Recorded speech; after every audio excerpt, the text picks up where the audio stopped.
This video is all about fasting. We are in the month of Ramadan. By the time this video goes out, it will be Ramadan either the day of or the day after. Very close. These things always change. Don't ask why. If you're non-Muslim out there, just allow it. I'm not going to explain in this video why you have to pick the day. It goes on the moon sighting, but that's another story. I know it's easy for us to Google the moon sighting and when it comes up. Anyway, I don't want to get into that. This is not a political channel. Right.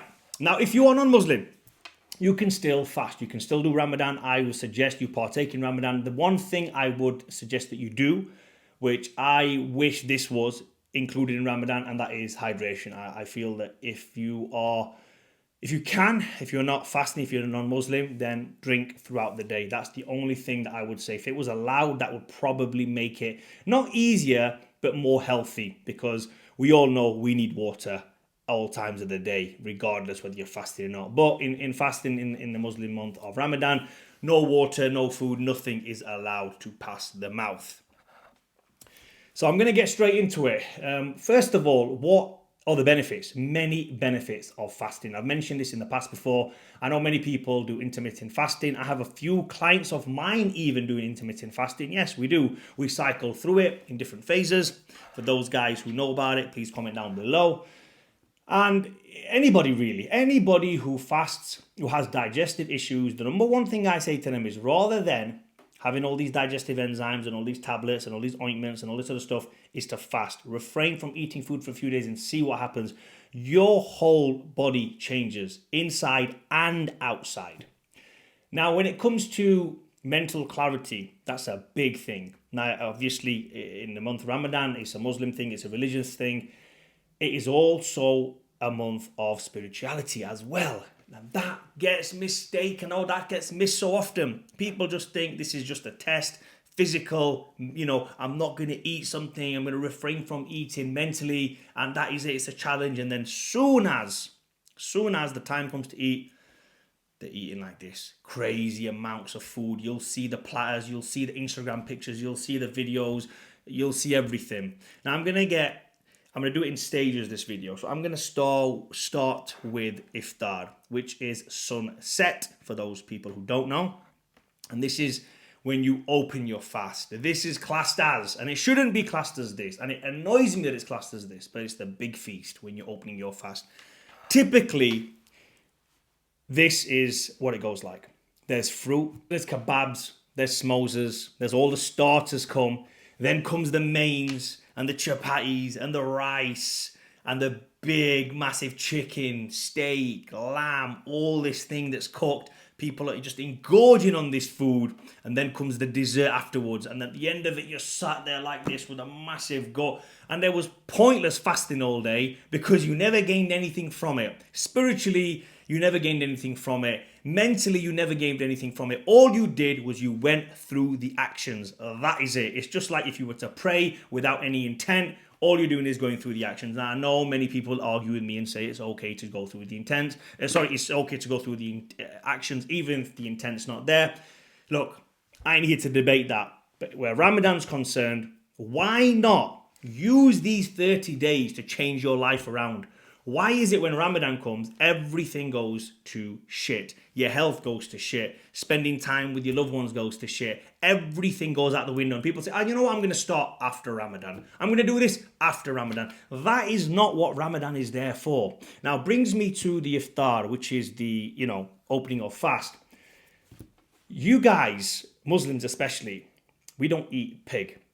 But the best way to describe many iftars I see out there are like pigs. You guys eat like pigs, savages, absolute animals. You do not need that amount of food. You haven't been starving for a week.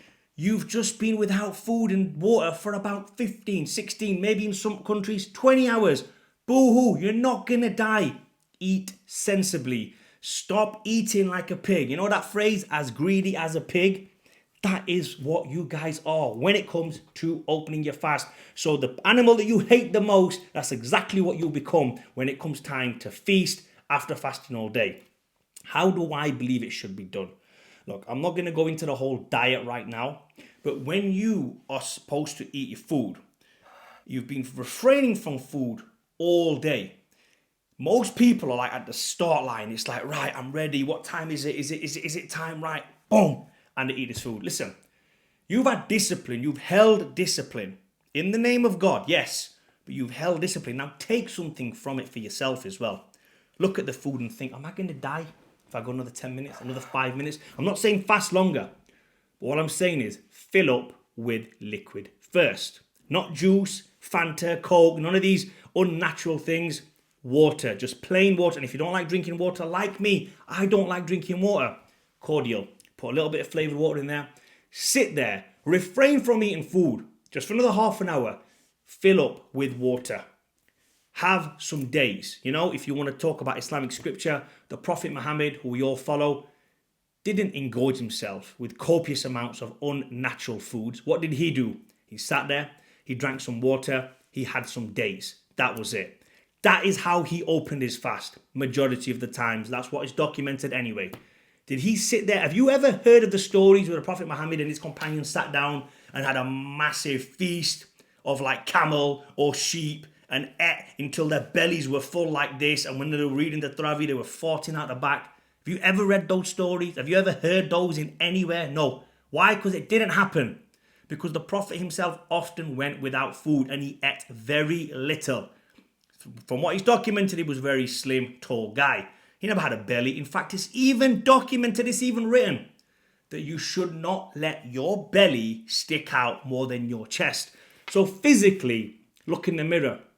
Look down. How much of a Muslim are you? Look, I ain't hating here. I'm just pointing it out. That's it. Simple as.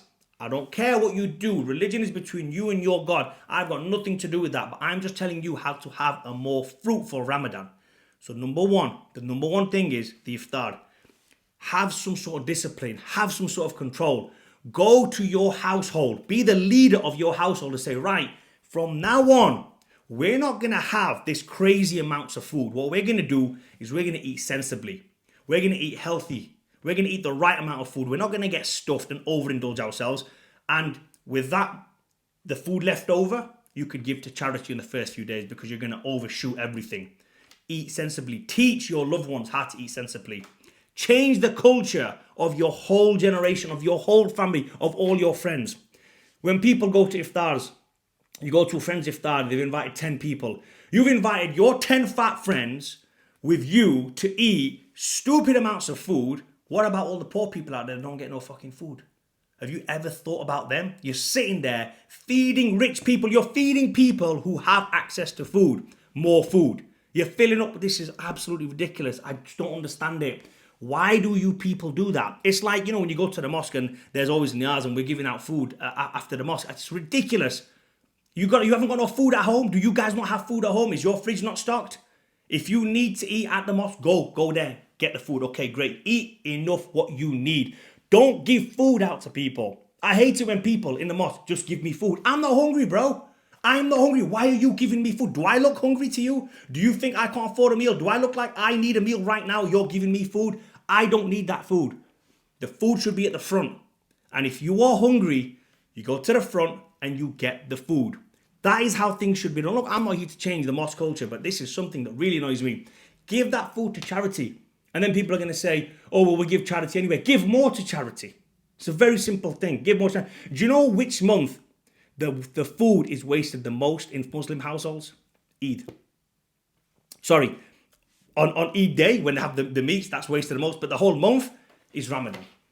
You'd think that Muslims are refraining from eating. They're not going to eat as much. But more food gets wasted in Ramadan than any other month. Go ask any restaurant owners in Pakistan, in any Islamic country. You go and ask the restaurant owners, which month is the food most wasted? The food left on the plate.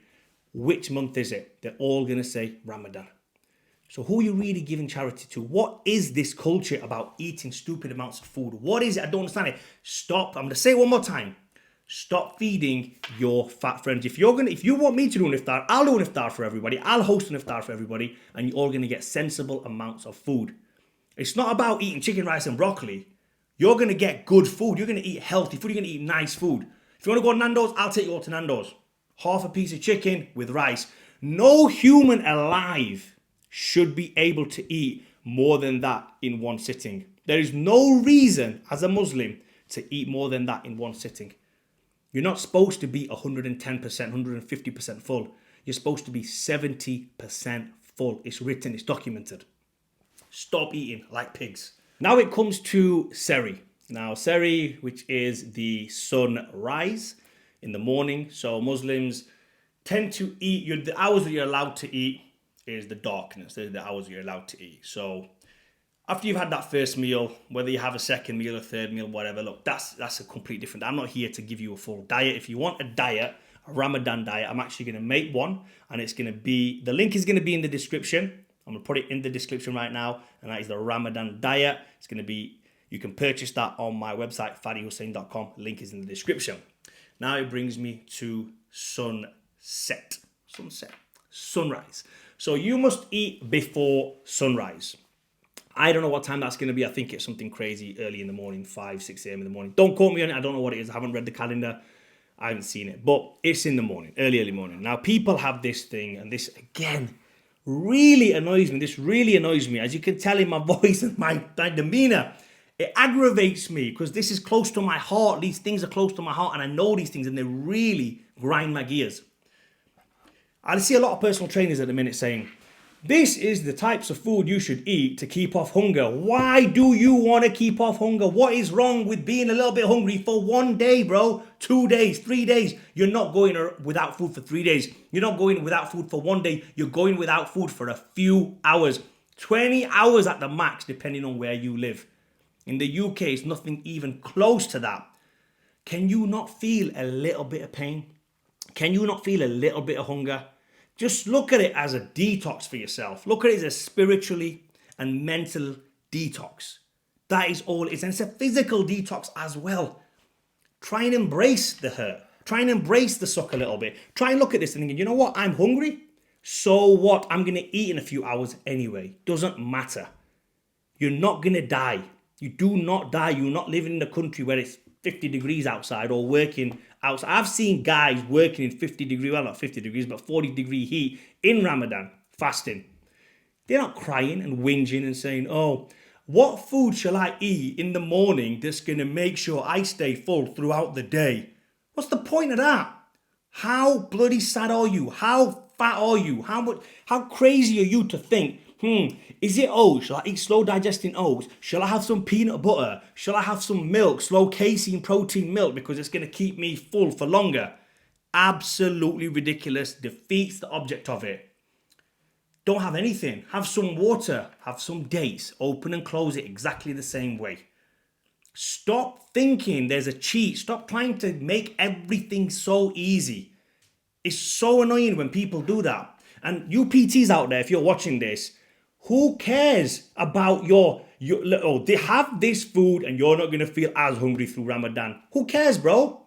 Let them guys go out there and feel the pain, feel the suck. You think my dad or anybody else or my granddad or the generation before me sat there and thought, what food shall we eat today that's going to keep us full for longer so the fast isn't going to get to us? Did you think they actually said that or thought that?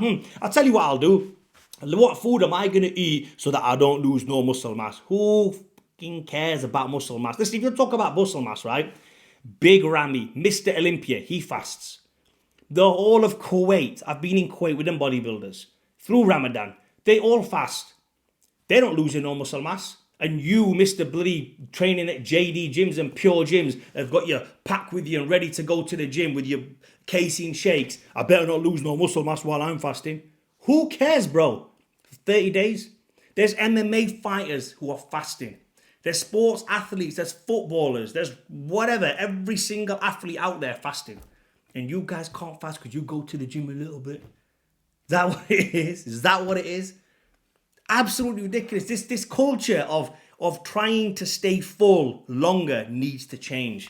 Now, when I started to make this video, I didn't actually think it was going to come off as a rant. And it has come off as a big rant for those people. And like I've mentioned, it's here. It's very close to me. This is why I'm so passionate about it. Why don't you leave Ramadan mentally, spiritually, physically better? Do all your things. I'm not here to tell you to go and read the Quran. I'm not here to tell you to pray, read the Taraweeh, do anything like that. I'm not here to tell you that. I don't do those things myself. Whether I do it, whether I don't, it's none of your business anyway. That's between me and God. But what I'm here to teach you about is something that I'm an expert in, it's something that I'm good at. And the one thing that I'm good at is getting you in physically, mentally good shape. And the spirituality of this will come with it. Why not gain something from this month? Why not use this month to kickstart the rest of your life if you are a fat piece of shit and you haven't done nothing all your life in terms of your physical health? I know there's many people out there that don't do anything for their physical health. Use this month to think, you know what? Now I'm going to make a change. This is the month I'm going to make a change in Ramadan. Because you're forced to do it anyway as a Muslim. You have a higher power, you have a higher calling that makes you not eat all day. All hours of sunrise, you are not eating because there's a higher power, there's a higher calling that you follow. So why not use that?